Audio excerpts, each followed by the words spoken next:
Britain's new Prime Minister just made a quiet move that could reshape global politics, inviting Japan's leader to Chequers straight after a tense China trip.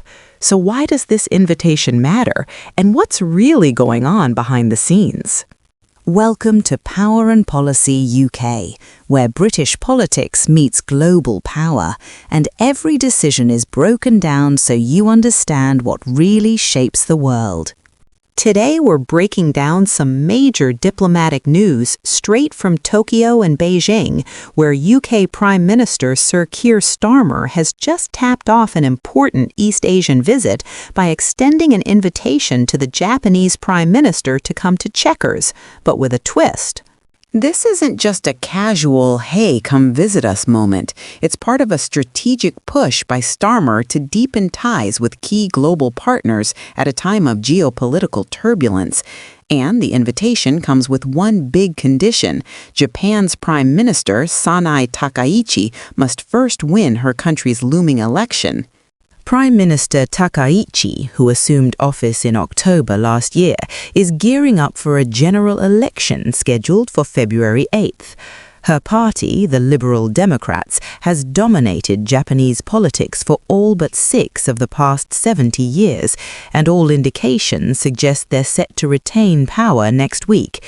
If she does secure victory, she'll officially be welcomed to Chequers, the UK Prime Minister's famous country residence, later in 2026. Now, let's unpack why this matters, not just for UK-Japan relations, but for global geopolitics. Starmer's meeting with Takaichi took place in Tokyo, and it was brief, just about 20 minutes, but packed with geopolitical significance.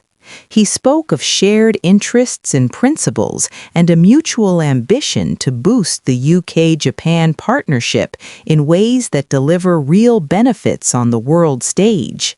In his remarks, Sir Keir highlighted that in an era of turmoil, from wars in Europe to competition in the Indo-Pacific, the UK and Japan should offer a response rooted in strength and clarity, standing firmly behind free and predictable trade.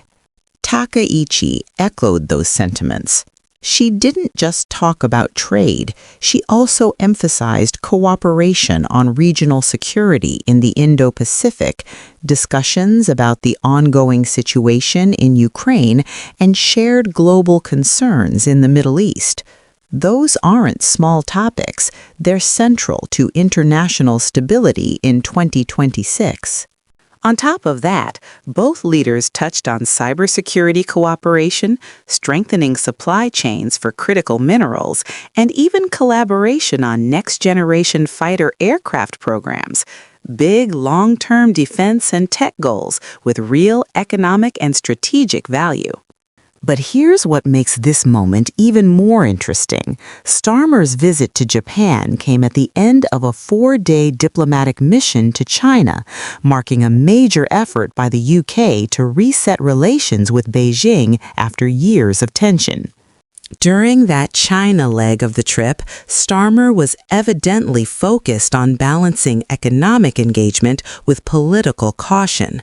Reports from his China visit say he secured tariff reductions on UK whiskey exports and visa-free travel for British citizens to China, big wins for British business and tourism, and also won a lift on sanctions against British MPs imposed by Beijing. Just days earlier, other news coverage pointed out that this China trip was the first by a UK Prime Minister in 8 years. Starmer was widely described as pushing for a renewed economic relationship, while also stressing the need to remain clear-eyed about national security risks, especially given concerns over espionage and cyber threats. So here's the big picture. Starmer's East Asia tour is not just a diplomatic photo op, it's a 3-pronged strategic play.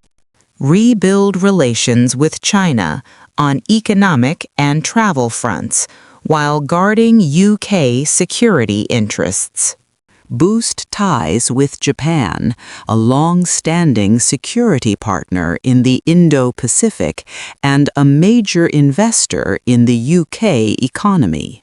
Set the stage for future strategic collaboration across trade, technology, defense, and geopolitical alignment.